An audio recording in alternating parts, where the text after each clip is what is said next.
Monsieur le ministre. Madame Crozon a la parole pour poser la dernière question, et elle seule. Pour 2 minutes, Madame Crozon. Merci, Madame la Présidente. Monsieur le ministre, d'abord, je vais vous dire une chose. Heureusement que vous avez augmenté le nombre de logements sociaux par rapport à 10 ans lorsque Lionel Jospin était Premier ministre.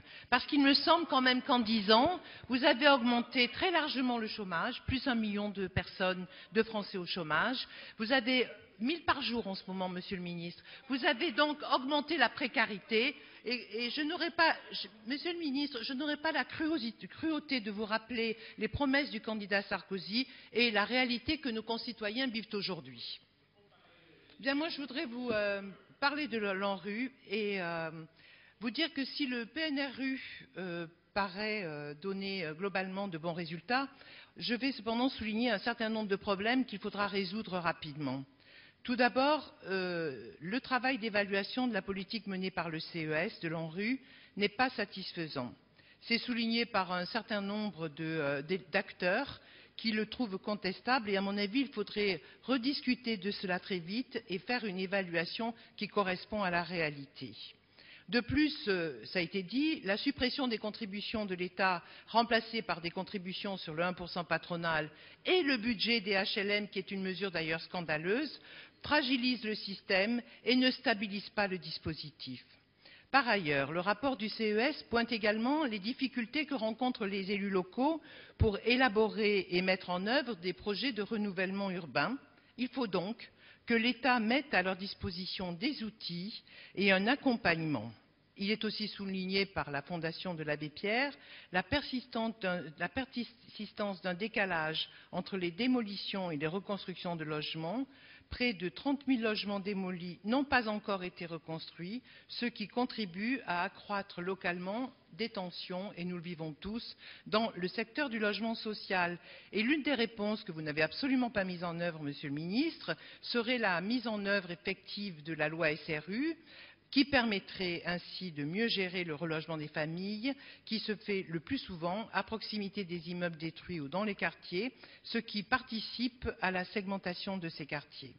Et puis enfin, et le président du comité d'évaluation et du suivi en convient, l'ingénierie doit absolument prendre en compte, et ça c'est un point important, tout ce qui ressort de l'économie et du social. Cela n'a pas été suffisamment traité, et pourtant, cela permettrait de mieux vivre dans son quartier.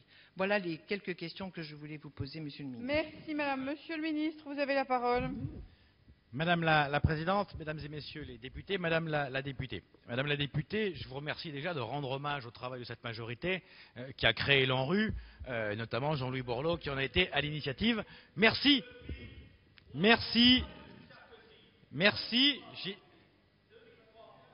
Monsieur Le Bouillonnec, si vous voulez bien m'écouter de temps en temps, j'ai dit, je vous remercie de rendre hommage, Madame la députée, à cette majorité. Monsieur Le Bouillonnec, on reste calme et on laisse le ministre s'exprimer. Merci. Monsieur Le Bouillonnec, je sais que vous avez une difficulté à entendre et à écouter les gens. Je répète donc la formule que j'ai prononcée à l'instant.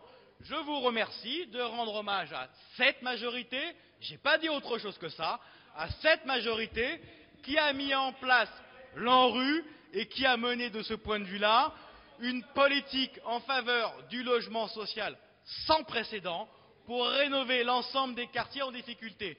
C'est cette majorité qui l'a voté, décidé, mise en œuvre, et je crois que nous pouvons, les uns et les autres, sur l'ensemble de cette banc, être fiers de cette politique qui a été menée en faveur des quartiers les plus difficiles.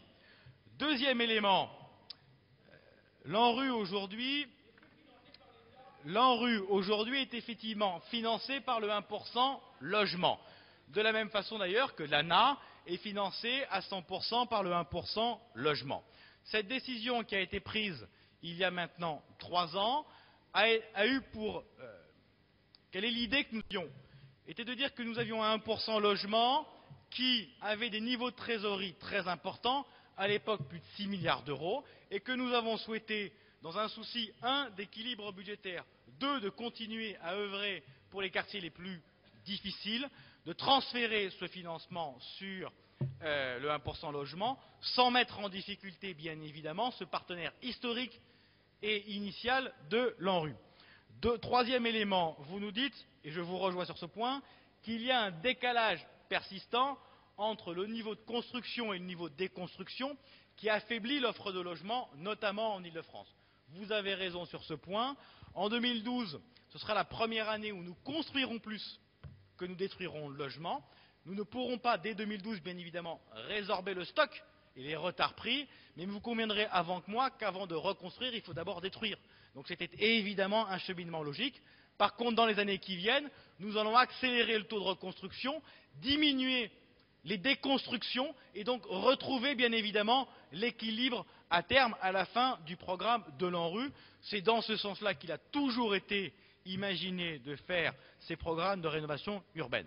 Enfin, un dernier point, puisque vous voulez impérativement continuer à comparer les périodes.